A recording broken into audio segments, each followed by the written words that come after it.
Hello, everyone, and welcome to another episode of Cop Talk. I'm Kevin Schroeder, your host. I'm here with my co-host, Captain Ed Mammon. Say hello, Ed. Hello, WABC listeners.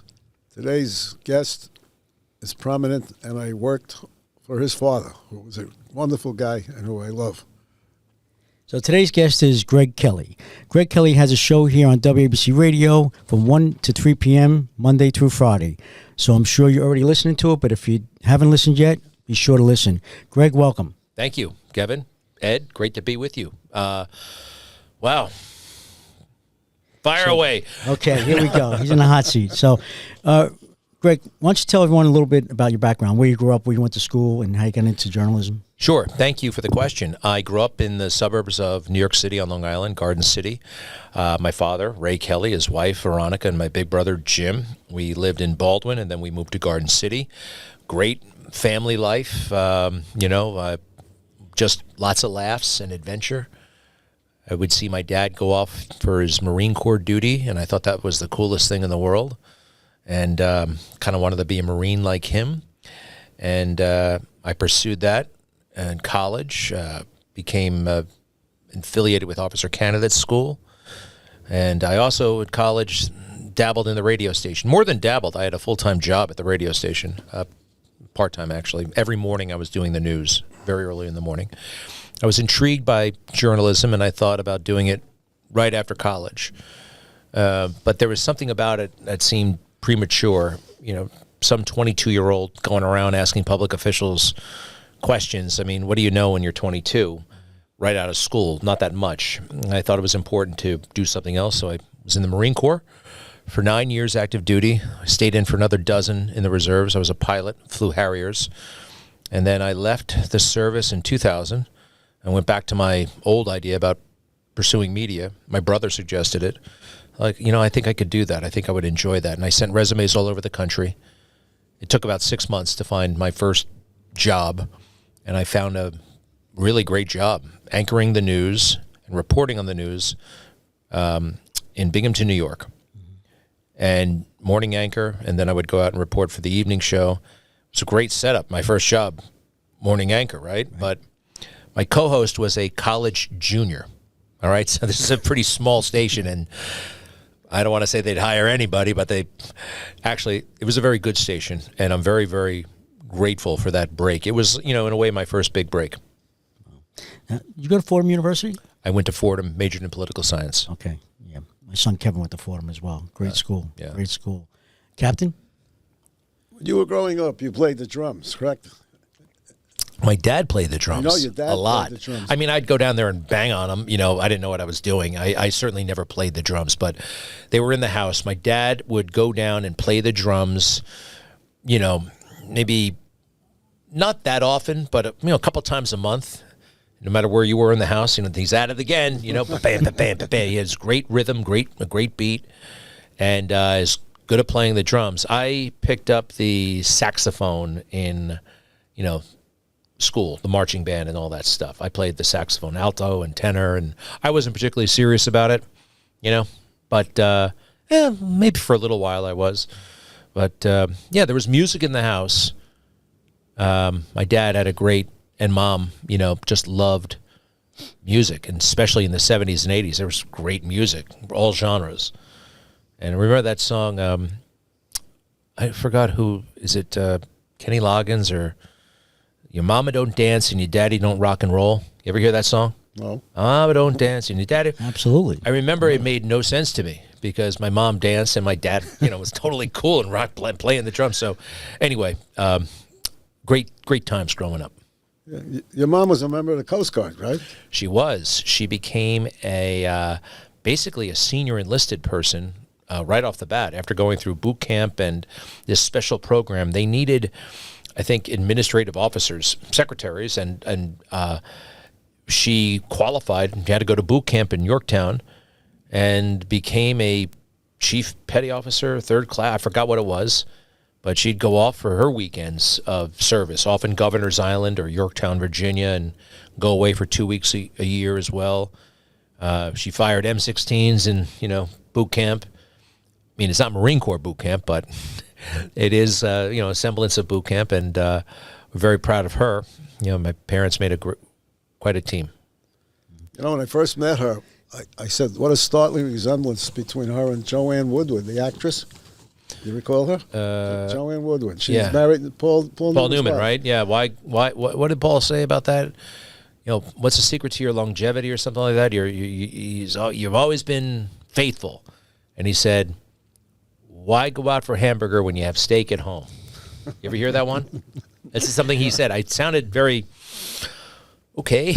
I mean, nothing the meat comparison, but anyway, that's what I know about that relationship. And your dad once said at a public event that the two best things that ever happened to him was his wife and the Marine Corps, in that order.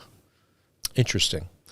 I always remind I think him, his son's had a little highlight at least along the way. Well, whenever I see him, I remind him of that. By the way, you mentioned before about you were a Marine pilot. I was in Marine Aviation, the Marine Corps Reserve, also in aviation, and they were flying the Sky Raiders at the time. It was a VMF 323. 323. Yeah, that squadron still exists. I know. They flew Wait a out- second.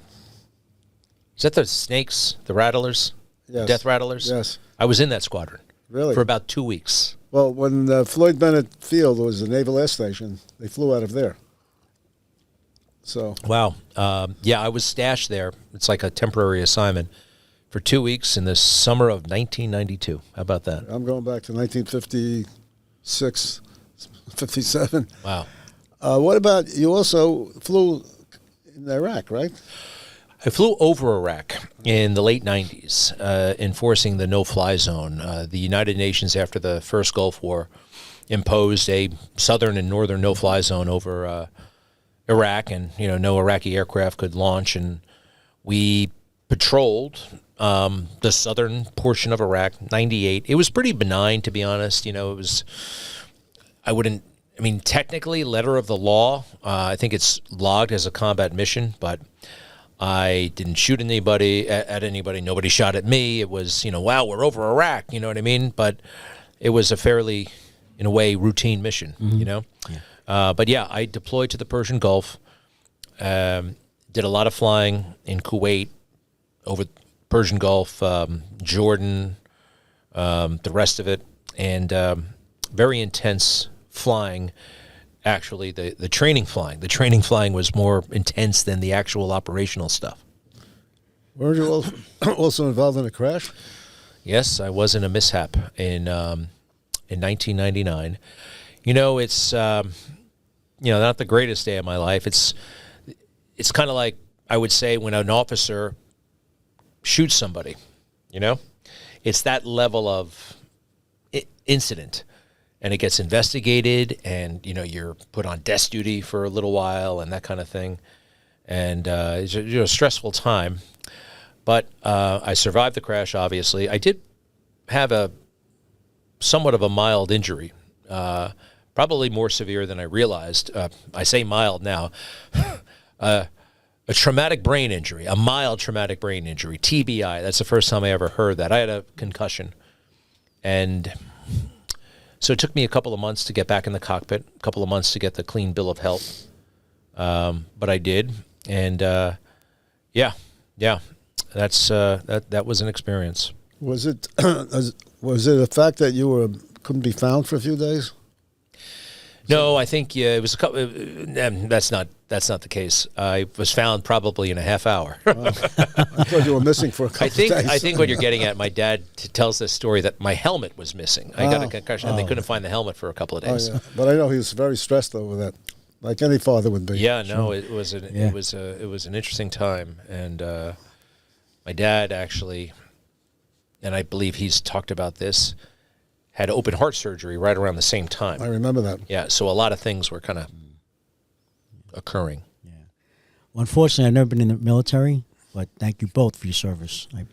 Thank you. No problem. No, I enjoyed it very much. That's the thing. I really liked it, and I appreciate your sentiments, but I don't know, Ed. The thank you for your service. People didn't. Culturally, it's done now, and it's very nice, but they didn't do that when you were in, right? No, not at all. Yeah. Anyway, I'm very grateful to the government, to be honest, or grateful to the Marine Corps, I should say, for the experience. Right. You get to meet incredible people that you would not have met otherwise. You travel all over the place, and you do things that you can only really do in the military. Were you ever stationed at Cherry Point? I was. You know about the toxic water case? Yeah, I think that was in Lejeune, Camp Lejeune, and so I'm Cherry Point is considered part of Camp Lejeune. I don't think is as far as the water supply. No, it is, because I joined the suit. Wow. I should probably join it as well, because number one, I actually did some stints at Lejeune, and I was at Cherry Point for a year at least. Oh, then you qualify. No question. I qualify, yeah. Well, a lot of things I could qualify for. The 9/11, I was down there for 2 months, breathing all that stuff. I should have. Are you registered with the program, Greg? That's a big thing with Kevin. Oh, yeah, you have to be registered. You have to get registered. I kept on hearing about it. I feel like I've missed all the dates, deadlines. But I was there just before 7 came down on 9/11. And I actually, strangely enough, little footnote, I was in New York City that day. The phone rings. I was living in Tudor City. And they say, I was a reporter at New York 1. And it was primary day. I didn't have to be until like 3 o'clock in the afternoon. I was sleeping. Phone rings. Greg, do you know what's happening? I said, yeah, I don't have to be until 3.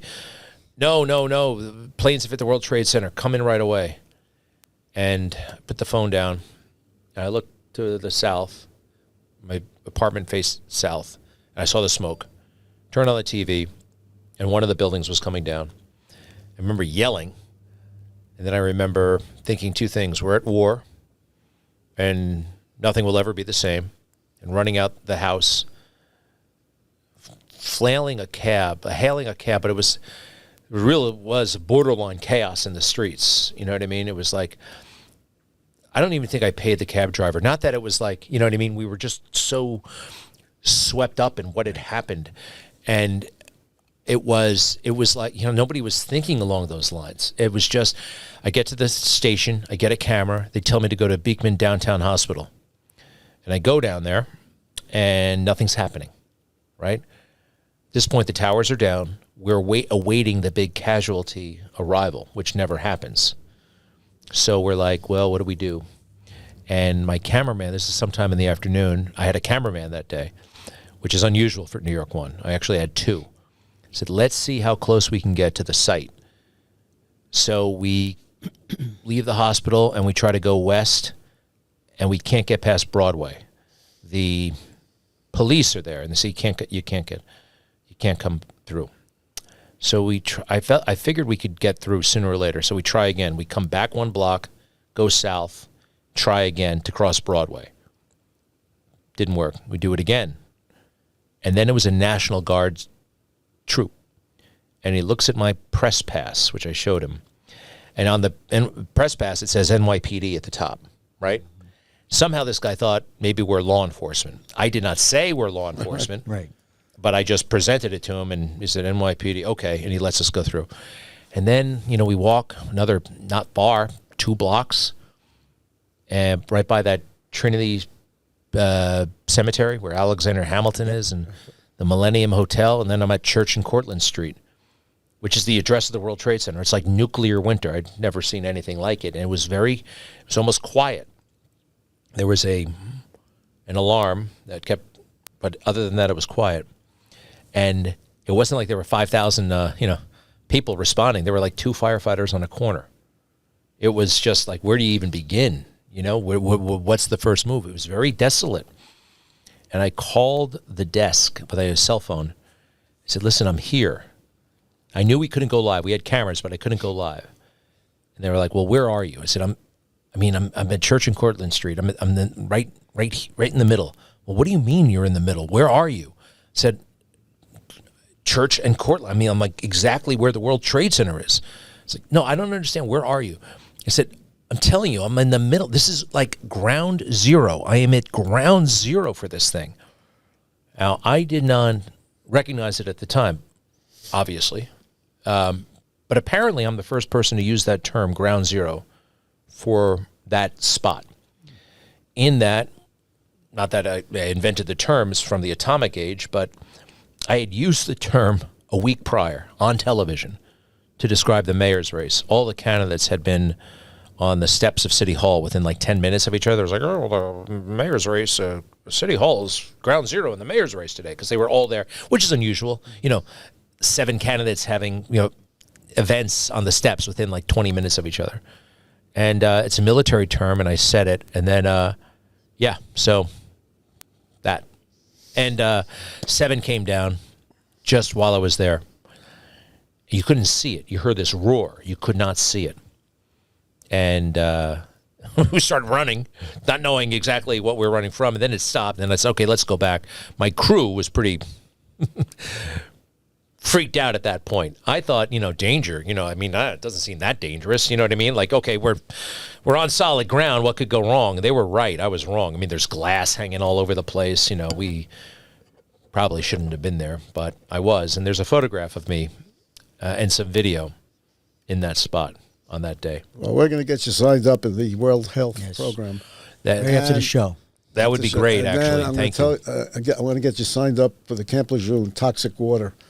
Probably. Yeah. Thank you. I worked at Cherry Point for it. Sorry, give me 1 second. I got there in April of 1995, or February of 95. And I left in May of 96. So I was there for over a year. Well, I think it's a 20-year time period. I'm not sure, but you have to check the dates.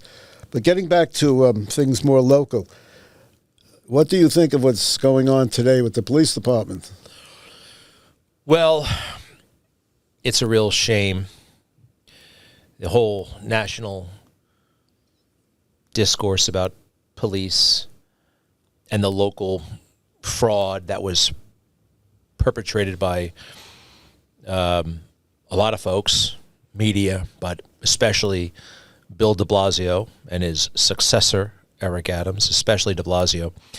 When my father left the job as police commissioner, the New York City Police Department had an approval rating of about 70 to 75%. All demographics.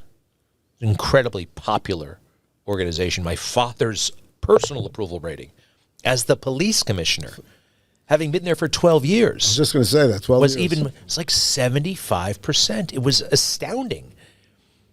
Nobody has that.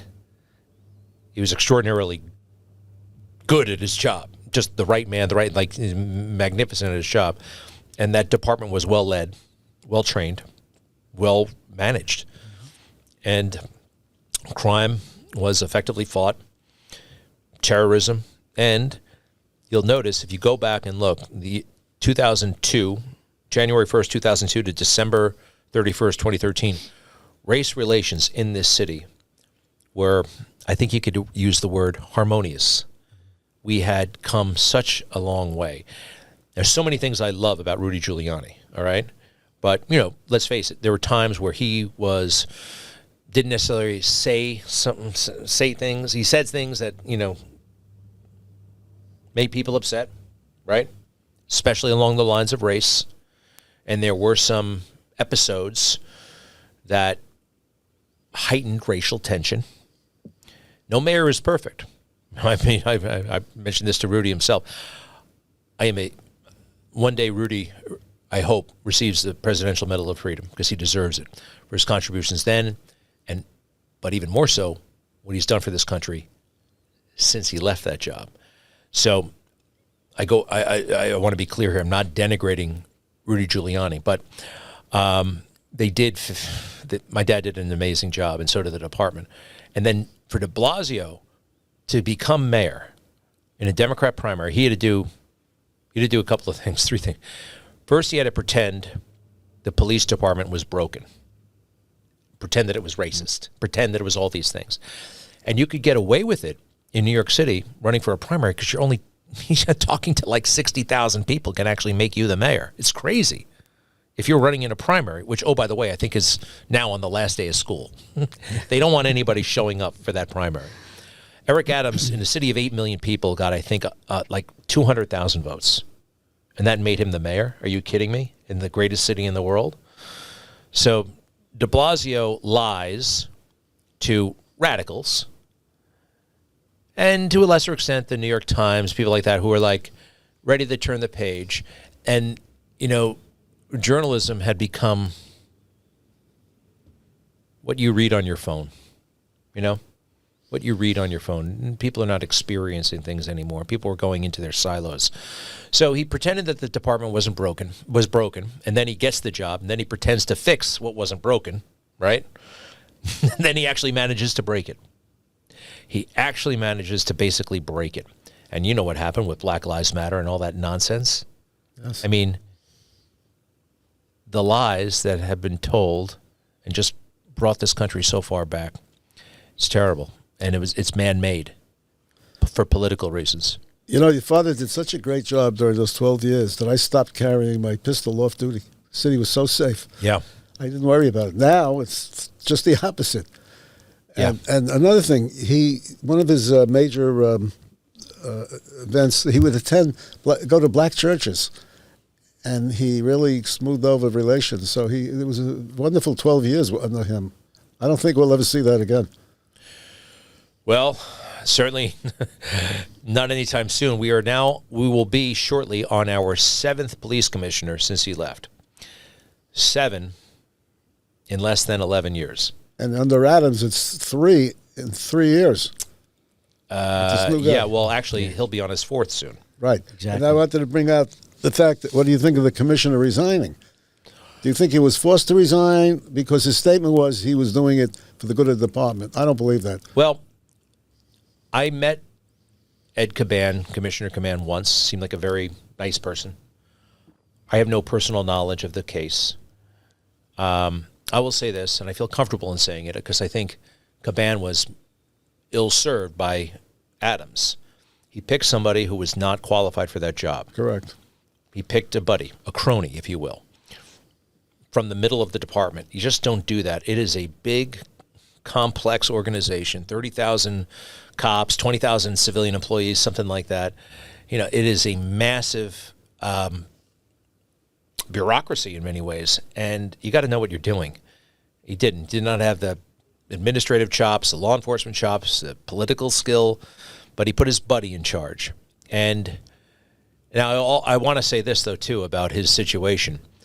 I'm getting a little bit tired of the FBI in so many respects.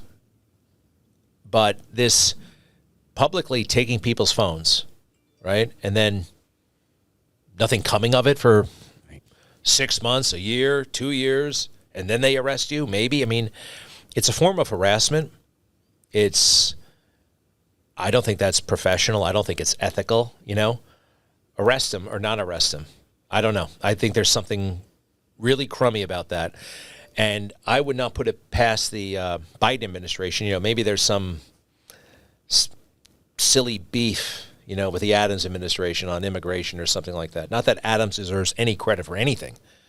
Adams helped bring on this situation that we're in. You know, he invited it during his campaign and during the first part of his tenure. Yeah, well, you go against the machine, you know.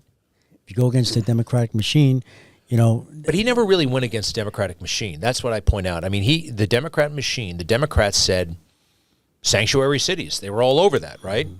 Eric campaigned on that. Eric campaigned on this myth of white supremacy, right? He also governed that way. And, you know, New Yorkers will take everybody, right? You know, like that's what we do. And those ludicrous tents in Orchard Beach below sea level, all that nonsense, that's a lot of money. That's contracts. That's, look at me, I'm accommodating these people. So that was a decision. And it wasn't a decision for the good of the city. It was like, this is a moment.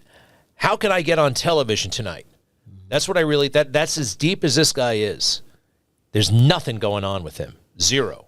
So back to Caban, I hope he's innocent. You know, I don't think any citizen deserves that, to be honest, to be publicly targeted, you know, and then what? What's the next step? And by the way, this happened to Adams. He gets to keep his job, right? It did. Grant, I don't know if they searched his home, but they probably would have if he wasn't the mayor. Greenwich Village or whatever. I mean, Greenwich, what do you call it? Gracie Mansion. So.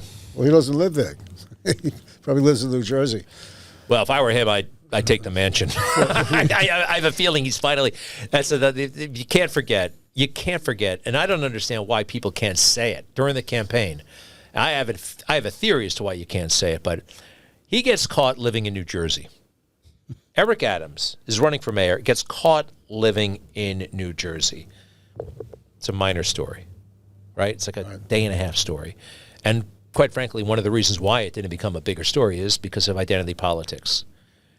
And reporters, mostly white political reporters, did not feel comfortable taking on an African-American candidate. It did not feel comfortable taking on Eric Adams. Interestingly, they really felt comfortable picking on Andrew Yang, who happens to be Asian. You know what I mean? Yes. And these things, and I know these people, that's what's happening. It's all about their comfort and where the winds are blowing and this, that, and how will I look? And just stupidity.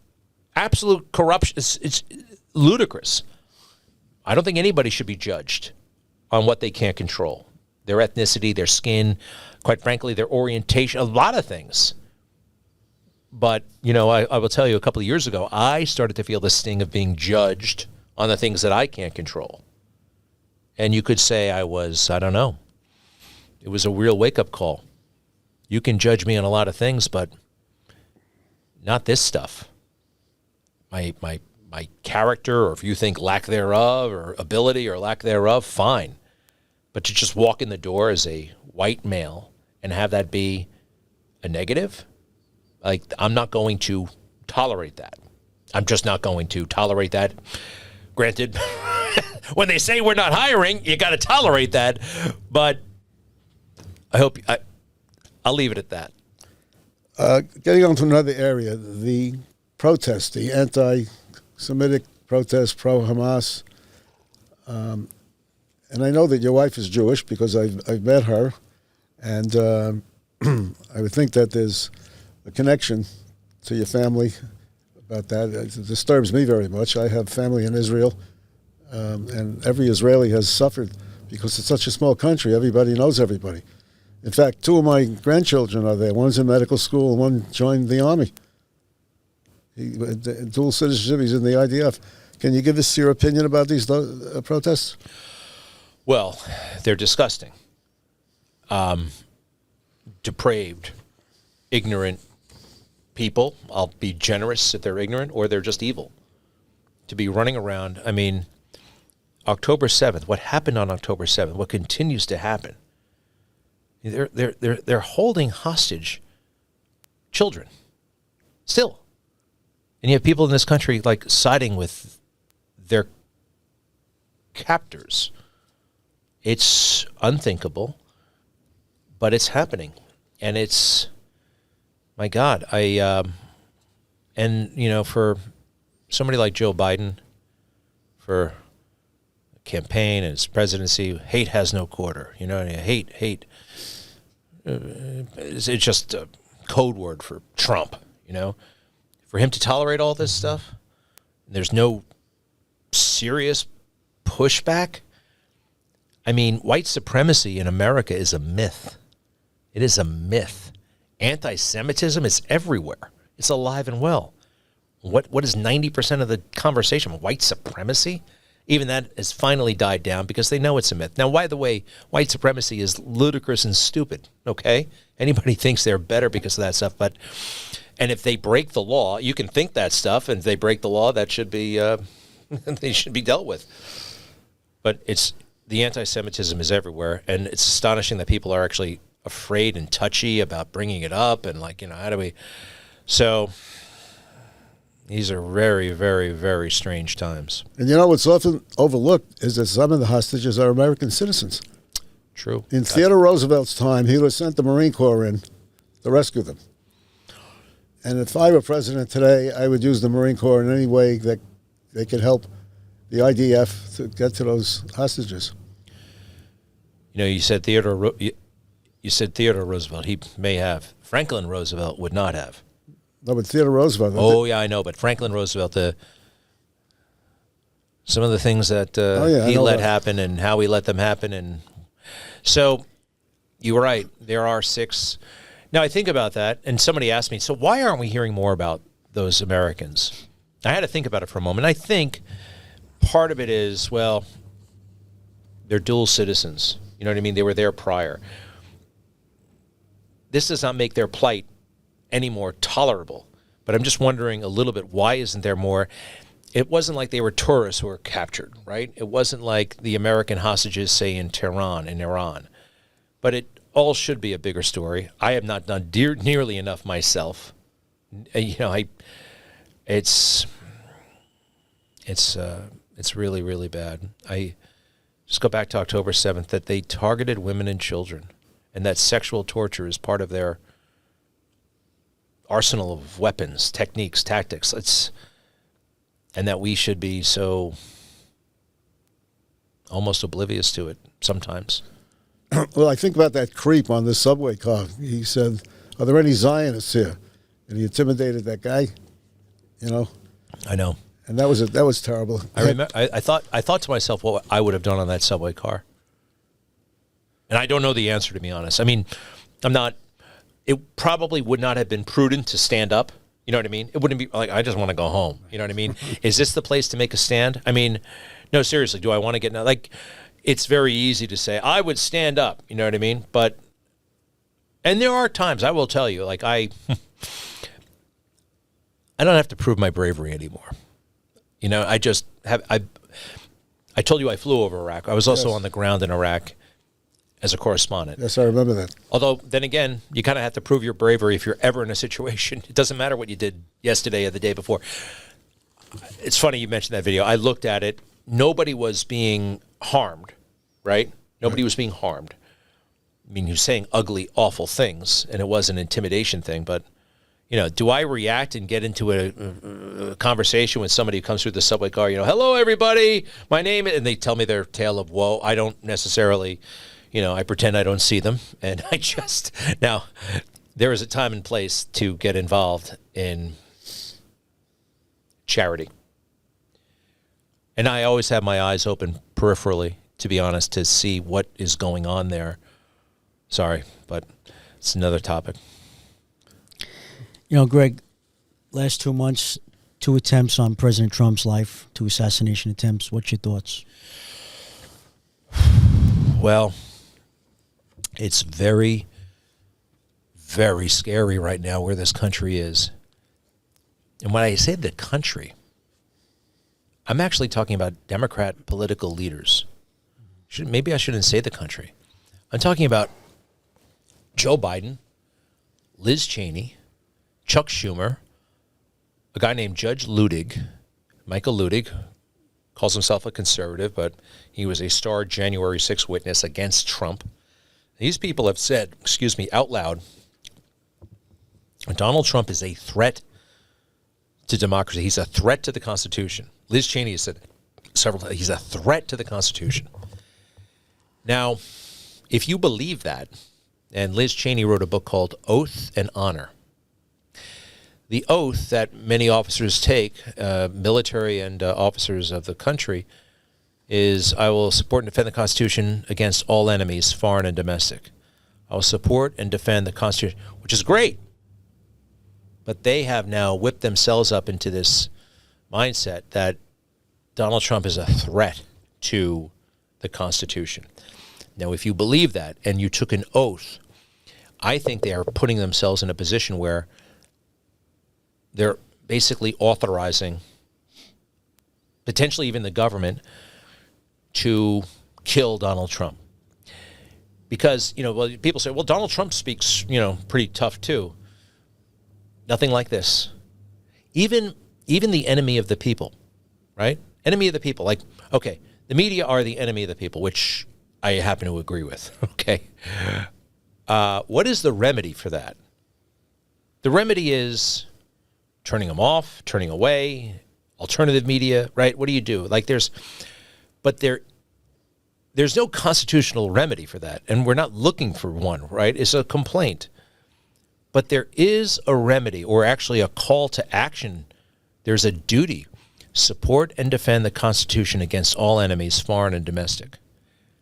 Well, you have to defend the Constitution from domestic enemies. If they believe Donald Trump is an enemy of the Constitution, and they believe that, Judge Ludig, who I mentioned, said Donald Trump and his supporters are a clear and present danger to American democracy. It's exactly what he said publicly at a January 6th hearing. If you look up the phrase clear and present danger, it goes back to World War I and a Supreme Court case, and basically it means you can break the law. You can suspend parts of the Constitution to eliminate the threat. We're in a clear and present danger now. Okay, the law takes a second place position as we deal with this. And I noticed when Ludig said that, maybe find that clip, but he takes him a long time to say it. He's a strange guy, and he chooses his words carefully, but there's a huge pause. Almost like he recognizes the gravity of what he's about to say, and that he is giving a green light to the assassination of President Trump. So that's what there's that. Very quickly, I mean, the Secret Service, I mean, come on, Butler, there had to be complicity. And the director of the Secret Service, guess what? Worked for Liz Cheney. Worked for the Cheneys for 5 years. Kimberly Cheadle.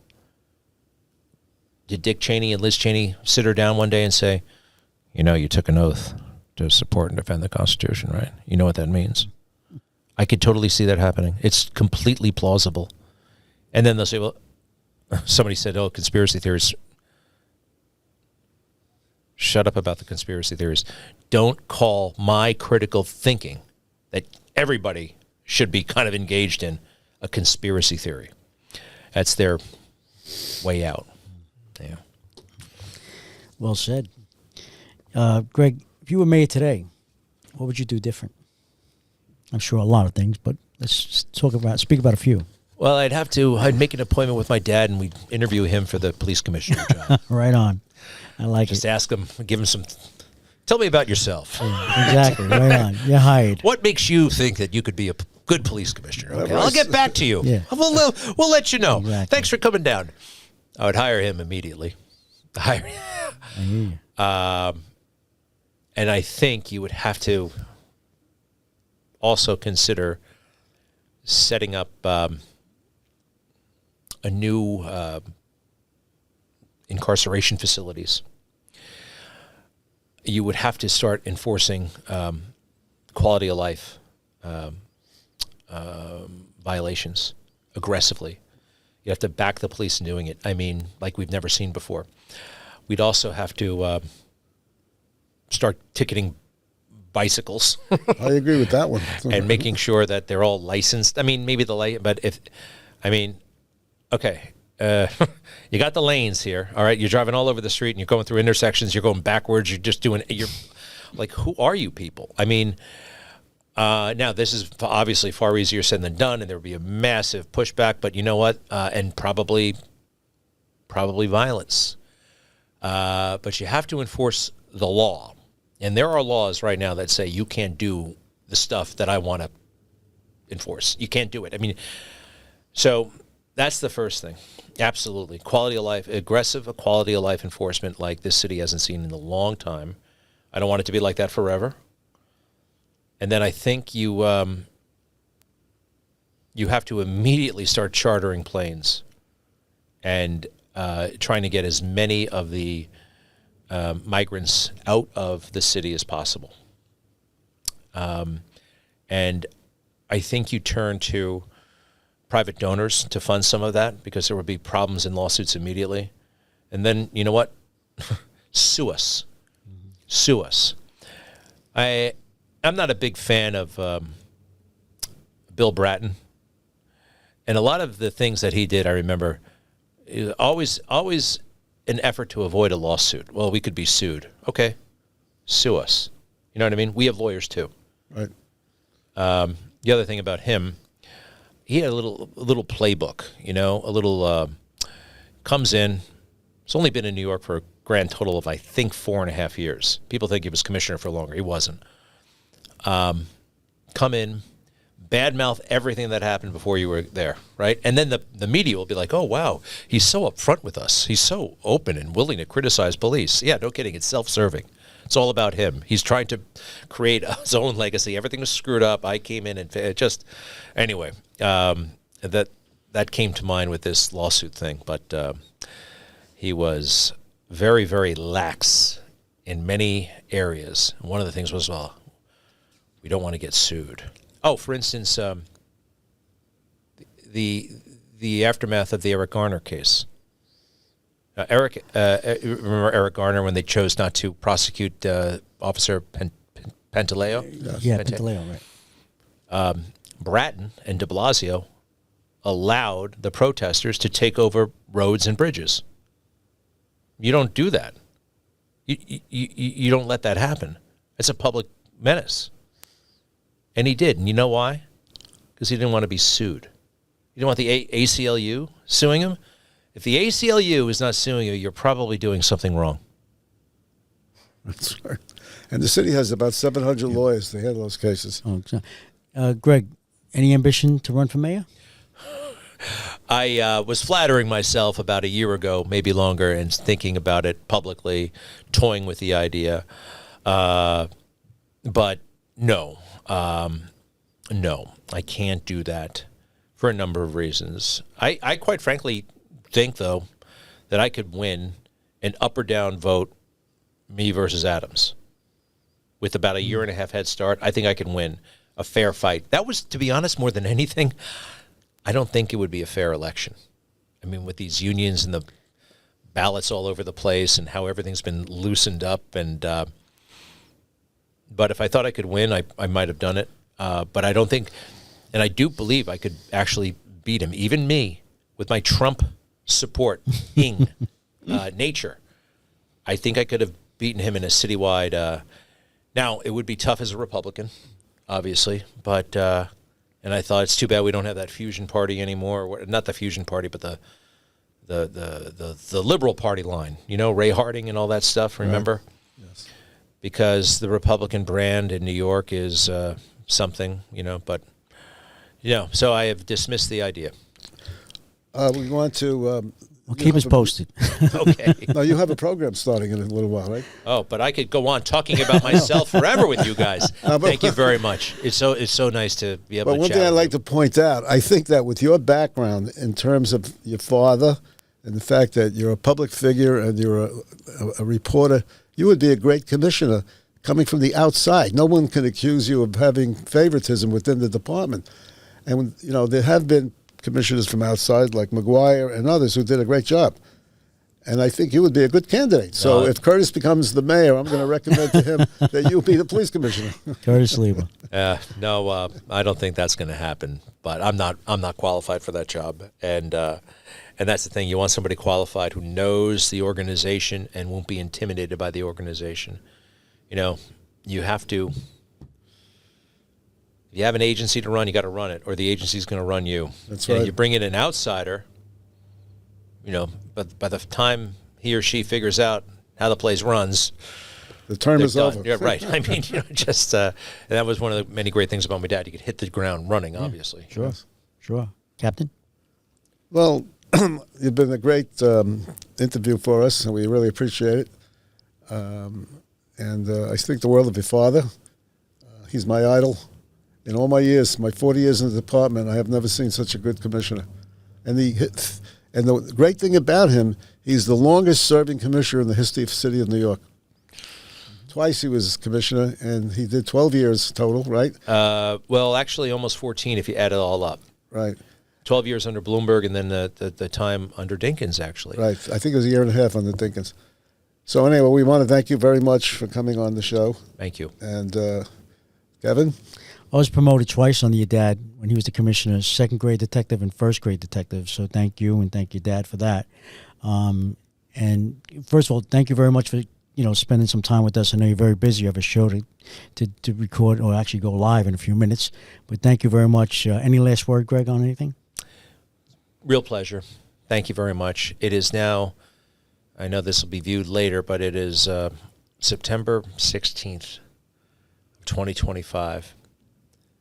And I have no idea what the next 2 months are going to look like, 3 or 4 months. I really don't. God sees everything. and God knows what we're going through, but things happen according to his timing, not ours.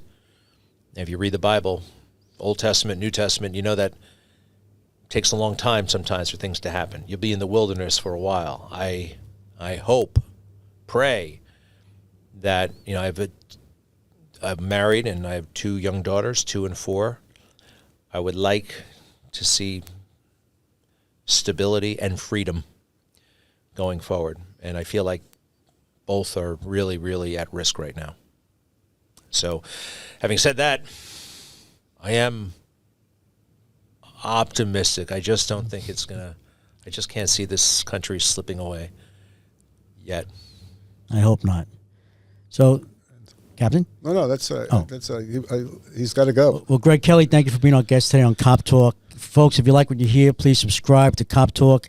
And you can follow us on X. It used to be formerly of Twitter. It used to be Twitter. Now it's called X. At Cop Talk WABC. That's at Cop Talk WABC. Until next time, God bless America.